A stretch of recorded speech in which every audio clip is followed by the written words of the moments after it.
Tim Walker, General Manager for Horizon Ag. Though I wish I could be with you in person today, that not being the case, I am pleased that we can do this virtually and announce and recognize our 2020 Rice Award winners. In March, most everyone in the United States lives took a turn. COVID-19 pandemic came on the scenes, began to spread, and life as we knew it really changed courses.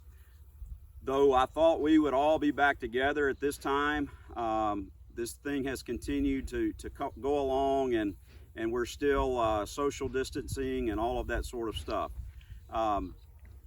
Fortunately, as is the case in most years with American agriculture, though we have been impacted by the COVID-19, we've certainly gone above and beyond the call of duty and met the challenges head on. Who would have ever thought in the United States that shelves of rice would be empty? That's no longer the case. Our supply chains are back up and going. Our farmers down in South Louisiana and Texas are harvesting a really good crop. And the potential up in the upper Delta is very good right now. We've been very fortunate in the last week or so to have weather that's very conducive for the heading rice that we have now, for pollination, grain fill, and hopefully good quality. Horizon Ag could not sponsor this event without excellent partners. We're appreciative of the opportunity to co-sponsor with Rice Farming Magazine and USA Rice each and every year. We are a partnership company. I've said that many times. We're very appreciative of our relationship with university breeding programs, BASF, our many seed producers and processors, the retail industry, and the merchants, as well as we do more and more IP rice to meet the customers' demands, both domestically as well as our export customers. The people that we will recognize today have over 100 years of cumulative experience. That's a long time. That's a lot of years of service, continuing to raise the bar for this great industry. For that, we want to say congratulations. We also congratulate your families, your peers, your friends, your coworkers. This is clearly a time that you can join together and celebrate a life of working in the rice industry and contributing to the good of mankind. Well, we're not having lunch in Austin, Texas at the USA Rice Outlook Conference, but the good news is that we're still honoring those people that made great achievements in the rice industry this year and for many years in the past. I'm so pleased that Rice Farming Magazine and Horizon Ag are still continuing with the 2020 Rice Farming Awards this year. It always makes me very proud to hear the stories of these people and what they've accomplished in their lives. I'm also extraordinarily proud this year working in this industry when we've had so many challenges, both weather and obviously the global pandemic, but we still grew a rice crop, we still processed it, we kept our workers safe, and I think we should all be really, really proud of that accomplishment. So I'm here to say congratulations to the winners.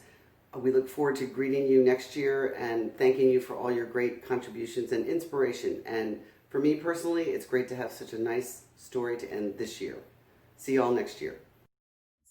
As Tim mentioned, this is all about partnerships, and I'd like to thank our continuing partnership with Horizon Ag and USA Rice. Those are our sponsors who've continued to sponsor these awards.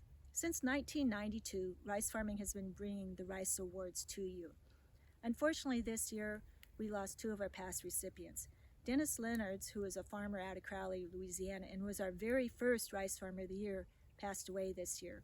Also, Ken Collins, our 1999 California Rice Farmer of the Year, passed away. Our thoughts and prayers go out to their friends and families during this difficult time. I'd be remiss if I didn't thank our judges, because without their effort, we wouldn't have these awards. This year it was a particularly tough situation. But in a way, it bodes well for the industry because it says that we have some really, really strong leaders. And without further ado, I'd like to introduce our three award winners. Gordon Wiley can best be described as part progressive farmer and part researcher. Our honoree farms with his family near Maxwell, California, in the shadow of Snow Mountain, a peak in the Coast Range that lives up to its name during the winter. Along with wife Karen, daughter Christine, sister Jeannie, brother-in-law Punch Haskell, and nephew Bruce Haskell, they're a part of the 5 generations who have tilled the soils of Baker Creek Farm. Fellow California rice producer Steve Dennis says our honoree has 3 favorite activities: shooting, cooking, and farming rice, not necessarily in that order. Steve also described Gordon's selflessness in giving to those less fortunate, serving veterans, and cooking for the needy during Thanksgiving. And Gordon has always been a major supporter and contributor to the rice industry, Steve says. Our honoree, who grows registered seed for Farmers Rice Cooperative, is progressive in adopting new technology. On a recent visit, he pulled out a 1986 issue of Rice Farming magazine that featured him on the cover for his use of laser leveling fields to save water and increase efficiency. Among the varieties he grows is M401, a medium grain that is a bit finicky and takes a skilled hand to coax along. Although it produces a high-quality grain, it isn't known for a bin-buster yield. One of the accomplishments of which Gordon is most proud is having the top yielding entry in his region in the 2018 University of California Rice Yield Contest. His entry? M401, which yielded 102.3 hundredweights, or more than 227 bushels per acre. But Gordon also has the mind of a researcher. He spent 20 years serving on the California Rice Research Board from 1973 to 1993. He followed in the footsteps of his father, Bruce, who served on the board from 1963 to 1973. Even now, our honoree hosts the University of California Rice Variety Trial annually on his farm. He also talks regularly with Butz Undaya, Director of Plant Breeding at the California Rice Experiment Station in Biggs. Jim F. Cook, Director of Research and Technology for Colusa County Farm Supply, has worked with Gordon over the years and describes him this way. Gordon is one of those special individuals who not only kept me focused, but pushed me to look at my research in rice differently. He always stressed improvements and was never satisfied with the status quo. Gordon goes beyond just field trials and conducts his own sensory and taste tests with new and existing varieties. He has a small rice mill on his kitchen counter, so he always has the freshest milled rice. He also has a computerized rice cooker that uses artificial intelligence to cook rice perfectly nearly every time. Being a retired rice breeder, I can tell you that it is extremely helpful to have another independent opinion, says Dr. Carl Johnson, who spent 35 years breeding medium grain rice varieties at the Rice Experiment Station. It is wonderful to work with him. He only has the best interest of the rice industry at heart. And Gordon eats rice nearly every day, Steve Dennis says. He truly lives and breathes rice in every aspect of his life. It is my honor to present the 2020 Rice Farmer of the Year, Gordon Wiley of Colusa, California. Kyle McCann is a consummate rice advocate, whether on the local, state, or federal level. He grew up on rice and row crop farms in the Mississippi Delta and earned a bachelor's degree in agriculture and business and a master's degree in agricultural economics. So it was a natural progression to begin working as assistant commodity director for rice with the Louisiana Farm Bureau after he graduated college. During the more than 31 years he's been at Farm Bureau, Kyle has risen through the ranks and is now assistant to the president. During his tenure, he has worked on 5 farm bills and has staffed the Louisiana Rice Research Board. He also has been involved with the Louisiana Rice Producer Group and Louisiana Seed Commission. When faced with a proposal, Kyle says he tries to avoid looking at it as a Democratic issue or a Republican issue. Instead, he asks, how will this impact rice farmers? Louisiana rice producer Donald Birkins served on the Rice Research Board for 12 years. He saw firsthand Kyle's organizational and communication skills as well as his knowledge of finance. This came in handy to manage the board's research funds. As eventual chairman of the Farm Bureau's Rice Advisory Committee, Donald also witnessed Kyle's knowledge of the Capitol. Throughout his career, Kyle worked with senators, representatives, and their staff on behalf of the Louisiana rice industry, Donald said. He has made innumerable visits to Capitol Hill with Louisiana rice producers, scheduling and attending visits, coaching us how to present our issues and concerns on behalf of the industry. His years of experience helped tremendously. Louisiana rice producer John R. Dennison worked with Kyle until retiring in 2007. During that time, they traveled throughout Louisiana as well as the rest of the country to keep the rice industry profitable and well represented in Congress. Here is how John describes his traveling partner. I have worked with many talented and intelligent people during my 60 years of service to the rice industry. Kyle is one of the most talented and eloquent speakers on rice issues. Louisiana rice producer Richard Fontenot has worked with Kyle for 25 years as a member of the Farm Bureau Rice Advisory Committee. Richard said Kyle has always had the rice industry's best interests in mind. He has a love for agriculture and a passion for supporting and defending rice producers across the state and nation, Richard says. But where Kyle really excels is in recruiting and developing volunteer leaders with Farm Bureau, he says. I've seen this firsthand as he has mentored me in my personal leadership development. Leaders in the industry recognize his dedication and hard work as someone with professionalism, integrity, respect, and honor across the country. Louisiana rice producer Jackie Lohr, who is past president of the Rice Research Board, summed up our honoree this way. You can take an education in economics, an understanding of politics, a need for organization, and a heart for agriculture, and you get Kyle McCann, a man who always seems happy to accommodate, yet never relays an improper word about another person. I'd like to present our 2020 Rice Industry Award recipient, Kyle McCann of Baton Rouge, Louisiana. If you've ever had to take soil cores to look for rice water weevil larvae, you have Mo Way to thank for the practice fading into history. If you're too young to remember taking core samples, you also have Mo to thank for insect seed treatments now used throughout the Mid-South.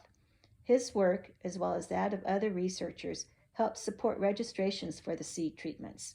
For the past 49 years, with 37 of those at the Texas A&M Beaumont Research Center, Mo has studied old foes as well as new enemies of rice. Among them are the rice stink bug, Mexican rice borer, sugarcane stem borer, channel apple snail, rice plant hopper, and the rice water weevil. His research also has helped the rice industry secure countless new pesticide registrations, as well as Section 18 emergency use exemptions. But his work isn't limited to insects. Mo also has conducted trials on a blackbird repellent, and the results helped support the eventual registration of AV-1011 seed treatment. Throughout the years, he has gained ardent supporters who describe his smile, his "how can I help" personality, and the way he conveys knowledge. L.G. Ron, an Eagle Lake, Texas rice farmer, has known Mo for 37 years, and he jokingly describes their first meeting. I had my doubts about Mo Way when he came to Beaumont. He was from California, but then he explained he was a California Aggie from UC Davis.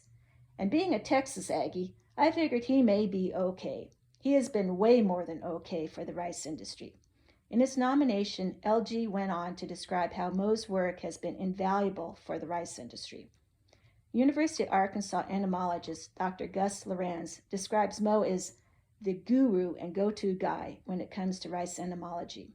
When rice was added to his duties as an entomologist in 2006, Gus quickly added Mo to his speed dial. And Gus credits Mo with much of what he knows about rice entomology today. Cliff Moak, a rice grower and consultant near Alvin, Texas, has worked with Mo since 1982. He says Mo can look at a problem, devise research to analyze it, and most importantly, find a solution. This is fantastic work, but Mo goes one step further, Cliff says. His personality and communication skills allow him to then present his findings to researchers, farmers, consultants, and other industry people in such a practical, no-nonsense way that they incorporate the research findings into their own operation. Cliff isn't alone. Nomination after nomination spoke of how Mo has helped individual rice producers, the rice industry overall, and fellow entomologists. And Ted Wilson, director of the Texas A&M Beaumont Research Center, describes Mo as a giver who has addressed the needs of our rice growers an unfathomable number of times. Although he plans to retire in early 2021, Mo has fostered the next generation of entomologists, including Dr. Luis Espino, UC Cooperative Extension Director in Butte County.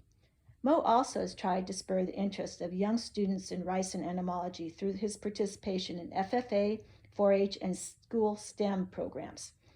Many growers in Texas and the rest of the rice industry know Mo for his insect pest work, but they may not know that he likes mountains.